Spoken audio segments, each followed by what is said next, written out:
Fitness industry में आजकल एक फैशन चल रहा है कि एक आम सा बॉडी बिल्डर अपनी नेचुरल डाइट को टुकड़ों में तोड़ने के लिए लाखों करोड़ों रुपए की मशीनों को किराए पर लेता है। अब आप कहोगे कि हमने तो कोई भी ऐसा बॉडी बिल्डर नहीं देखा। यकीन मानिए, अगर आप जिम जाते हो तो आप उनमें से एक हो। थोड़ी विस्तार से बात करते हैं। मैं गुरप्रीत सिंह मल्ली, हेल्थ गुरु। चैनल को अभी सब्सक्राइब कर लीजिए। ये जो घंटी वाला बटन होता है इसे दबा कर रखिए। वीडियो पसंद आए तो लाइक भी कर देना। देखिए, जो फैशन होता है वो कोई बुरी बात नहीं होती, लेकिन फैशन कपड़ों में, जूतों में या बालों में करना चाहिए। अगर आप अपनी डाइट में फैशन करते हो तो ये किसी भी पहलू से समझदारी वाली बात बिल्कुल भी नहीं है। और खास तौर पर अगर वो फैशन बहुत महंगा हो और वो फैशन फायदे की जगह नुकसान करता हो। थोड़े आसान शब्दों में समझते हैं। मेरे ज्यादातर क्लाइंट एनआरआईज होते हैं। अक्सर ऐसा होता है कि मेरे अंडर ट्रेनिंग करने से पहले किसी और के अंडर ट्रेनिंग कर चुके होते हैं, तो मुझे अक्सर उनकी डाइट में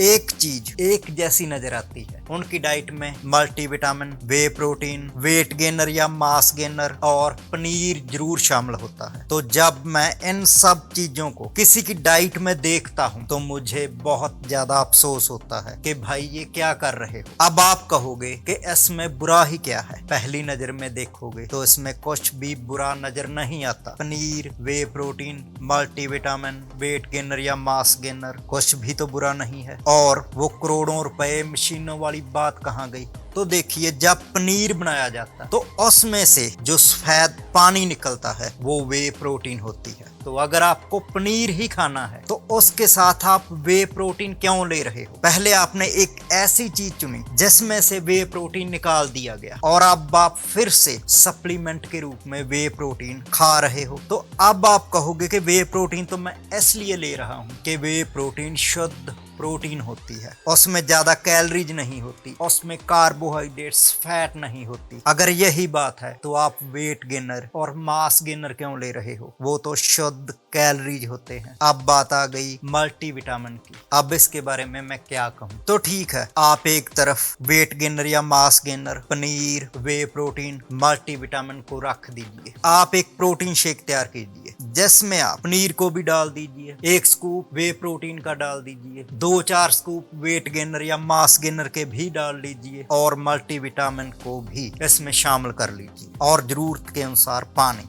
और दूसरी तरफ आप 1 kg दही को रख दीजिए। एक तरफ आपका ये महंगा प्रोटीन शेक है, दूसरी तरफ 1 kg दही है। अब आप टोटल कैलोरीज को काउंट कीजिए तो दोनों में लगभग बराबर कैलोरीज होगी। आप प्रोटीन को काउंट कर लीजिए, वे प्रोटीन, केसिन प्रोटीन, तो दही में दोनों प्रोटीन कुछ ज्यादा होंगी, अच्छी क्वालिटी की होगी। और अब बात रही मल्टीविटामिन की, तो दही में आपको उन मल्टीविटामिन से ज्यादा अच्छी क्वालिटी के ज्यादा मात्रा में प्रोटीन और मिनरल मिलेंगे। और जहां तक दोनों की कीमत का सवाल है तो इसे आप खुद कैलकुलेट कर लीजिए। और आपको पता, हमारे हाजमे को मजबूत करने के लिए प्रोबायोटिक और प्रीबायोटिक कितने जरूरी हैं। खास तौर पर अगर आप बहुत ज्यादा डाइट ले रहे हो मसल मास को गेन करने के लिए, तो दही में आपको प्रोबायोटिक और प्रीबायोटिक भी मिलेंगे। और दूसरी तरफ ये जो आपकी फैशनेबल डाइट है आपके प्रोबायोटिक और प्रीबायोटिक को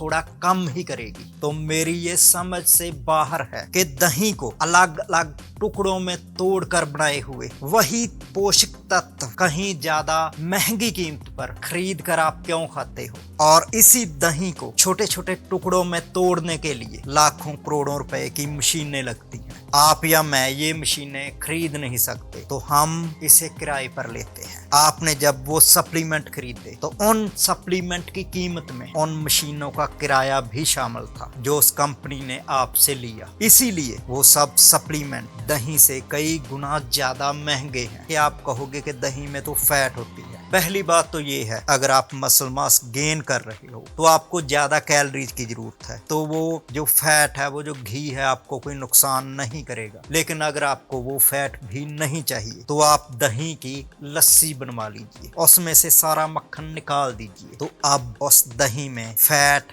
बिल्कुल भी नहीं है। अब वो लस्सी बन चुकी है, छाछ बन चुकी है। तो दोस्तों जरा सोचो, और हो सकता है कुछ बातें मेरी समझ में ना आई हो सकता अब भी आप सही हो, तो आप मुझे जरूर समझाएं। उम्मीद है वीडियो आपको अच्छी लगेगी, तो वीडियो को लाइक करने के साथ ज्यादा से ज्यादा शेयर भी करना।